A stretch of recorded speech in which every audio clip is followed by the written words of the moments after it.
స్మారకోపన్యాసం సందర్భంగా వారి చిత్రపటానికి పూలమాల వేసి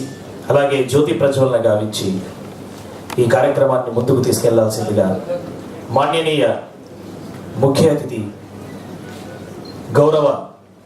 హోంశాఖ మరియు కార్మిక ఉపాధి శాఖ మంత్రులు మాన్యశ్రీ నాయని నరసింహారెడ్డి గారు తమ అమృత హస్తముల మీదుగా జ్యోతి ప్రజ్వలన కార్యక్రమాన్ని నిర్వహించాల్సిందిగా అలాగే వేదికపై ఉన్న అతిథులంతా కూడా పాల్పంచుకోవాల్సిందిగా కోరుతూ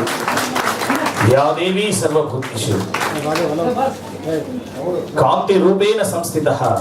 నమస్తస్యై నమస్తస్యై నమస్తస్యై నమో నమః యాదేవి సర్వభూతేషు జ్ఞాన రూపేణ సంస్థితః నమస్తస్యై నమస్తస్యై నమస్తస్యై నమో నమః యాదేవి సర్వభూతేషు క్రాంతి రూపేణ సంస్థితః నమస్తస్యై నమస్తస్యై నమస్తస్యై నమో నమః. చీకటిని తరిమివేసే జ్యోతి మనందరికీ స్ఫూర్తి. అలాగే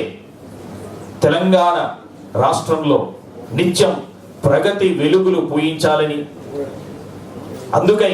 రాజా బహదూర్ కోత్వాల్ వెంకటరామారెడ్డి గారి జీవితం మనందరికీ స్ఫూర్తిగా నిలవాలని అభిలషిస్తూ ఆకాంక్షిస్తూ మన అతిథి వర్యులు జ్యోతి ప్రజ్వలన కార్యక్రమాన్ని నిర్వహిస్తున్నారు.